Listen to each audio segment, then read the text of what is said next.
I have a question about the horse's teeth this time. Sounds like Lyra's asked some questions before. Good for you. It did, yeah. Some people say it's needed to float the teeth once a year. Others say longer. Others say more frequent. What is your opinion on floating, and how do I know my horse needs her teeth floated? Okay, I thought that was a really good question.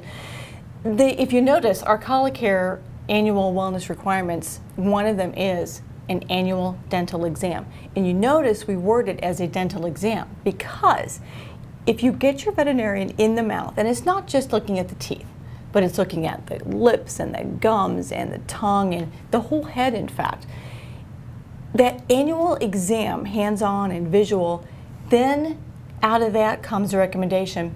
Everything looks good. Your horse has very good alignment. Like, you know how some people have a good bite? Some horses have a good bite. And even though the bottom teeth are narrower than the top teeth, and so you get outside sharp edges on the top teeth and inside sharp edges on the bottom teeth, and horses do have to be floated or rasped on a regular basis. Some horses have such a good bite that they manage very well despite the diet we give them. So domesticated, contained, or confined horses, they're not grazing on gritty grass all the time, and they don't wear their teeth down like a horse living out and grazing all day would. So we do have to float, but let your veterinarian who is examining the mouth at least once a year tell you. The rule of thumb that I have is, because there's so many changes going on in the mouth when they're losing their baby teeth up through about 5 and a half, 6 years of age, have the vet examine the mouth twice a year when they're babies. Then when they're in their mature adults and all their teeth are in their permanent teeth, from about 5 to 15, depending on how your horse is aging, maybe once a year unless there's a problem. Like if you know my horse has a bad bite and there's a tooth that overgrows, then that might still be a horse that a twice a year exam would be good.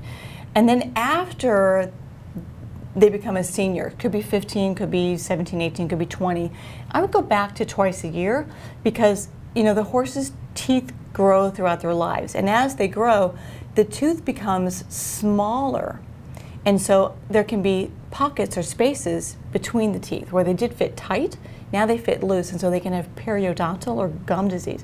And there can also be uneven wear and malocclusion, is what we call it, uneven bite. So then I would go back to twice a year, but it really comes to examine and then decide what your course of action will be. Okay.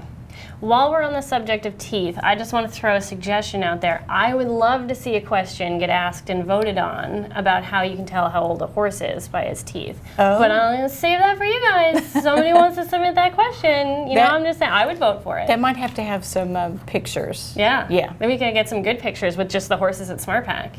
Mike Cody's 28. Oh, he'd be great. He's going to have some. He is what they say long in the tooth. Real teeth in there.